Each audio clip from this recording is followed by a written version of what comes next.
Bom, eu tratei hoje no Clube do Livro, desse livro aqui, A História do Caminhar, da Rebecca Solnit, jornalista, ativista. Ela abre uma porta interessante que eu acho que dá para a gente conversar sobre outros assuntos que me interessam muito, sobre a relação entre o andarilho e o escritor. Acho que esse é um tema mais do que pensado, repensado e escrito na história literária. A gente tem diversos exemplos, diversos autores que tratam disso nas suas obras ou nas suas análises.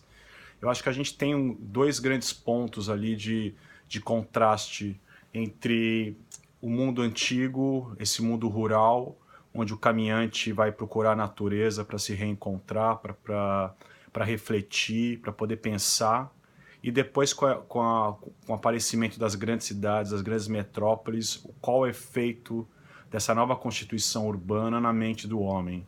Eu acho que ninguém vai tratar melhor do que isso, ou perceber isso com mais sensibilidade do que o Baudelaire, no Flores do Mal, clássico dos clássicos da poesia, e que depois o Walter Benjamin, no Lírico no Auge do Capitalismo, vai analisar. Eu acho que o que é bem interessante nesse momento que o Baudelaire vai escrever e vai sentir aquela Paris emergente, aquela Paris que se modifica, a Paris pós as mudanças urbanísticas, que abre os bulevares e que modifica profundamente a própria relação do homem com a cidade.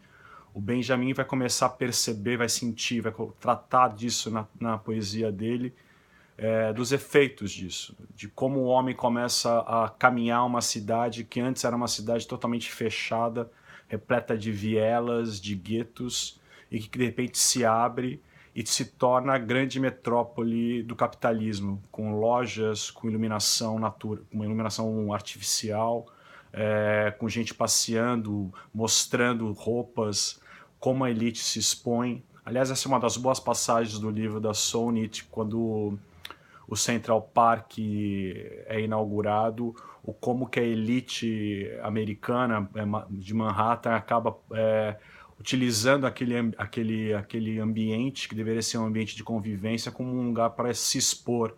Então, na verdade, a elite ia ali para andar de carruagem, por exemplo, e era um imenso número de atropelamentos daqueles que não tinham carruagem que andavam pelo parque.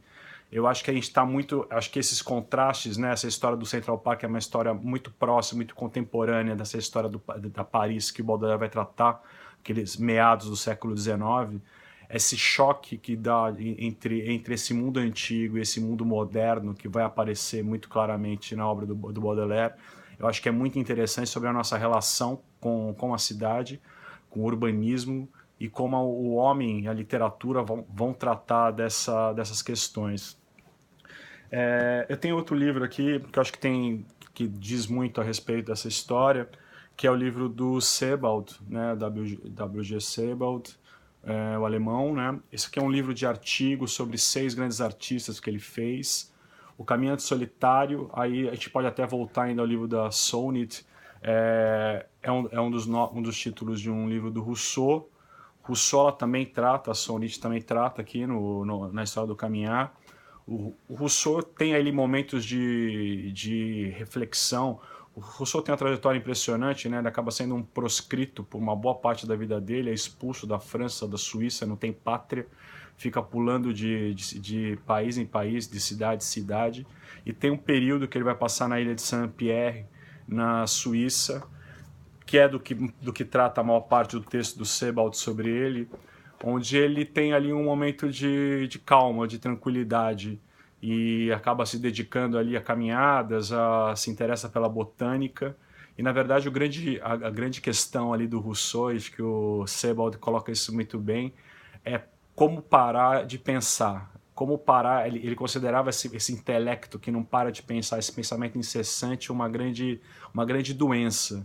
Então, esse momento dele em Saint-Pierre ali é um momento dessa possibilidade de se desligar um pouco desse pensamento e de se dedicar um pouco à natureza, à catalogação ali dos tipos da vegetação no local, então todo aquele entorno da ilha. O Promenor Solitário, né, o Caminhante Solitário que ele vai escrever nos últimos 2 anos da vida dele, já é ele de volta a Paris, uma Paris ali anterior à do Baudelaire, ali, algumas décadas antes do Baudelaire, e ali ele faz, é um livro incompleto, foi publicado postumamente, ele trata, e são 10 caminhadas, na verdade, ele divide o livro, e nessas caminhadas é uma forma dele refletir sobre a própria trajetória dele, um tom autobiográfico. É interessante que esse Rousseau, que vai ser expulso, que vai ser totalmente expurgado do Império Francês, vira um dos grandes ídolos ali, no ideário do que vai ser a Revolução Francesa, pouco depois, né? E é muito interessante que em 1794, quase 15 anos depois da morte dele, se faça finalmente o enterro de Rousseau em Paris, quando ele é levado para o Panteão, né? Onde até hoje ele está lá, para quem vai a Paris, pode visitar o túmulo dele lá no Panteão. E ali é como se fosse na República Francesa, essa república que, que marca muito a história, o que é a gente hoje, as nossas sociedades hoje, ele seja enterrado com as honras que ele merece. Eu acho que é muito bacana. E o outro grande personagem do livro do Sebald, que é um personagem que está na obra de um monte de gente que pensa no... O Benjamin também vai tratar dele, é o Robert Walser, que é o caminhante mor, um homem solitário. Infelizmente eu não estou com o livro aqui, a gente tem no Brasil Absolutamente Nada e Outras Histórias, acho que são histórias ali que mostram muito bem o que é essa mente de Walser, esse homem que teve uma vida totalmente recluso, praticamente um ermitão, e que fazia ali dessa vida introspectiva de ter um caminhante, de ser um caminhante errante, de construir uma grande obra a partir dessa relação, né? Essa relação desse homem com o próprio corpo, com a mente, com as relações entre o caminhar e a mente, a escrita, que são fundamentais, acho que na história literária.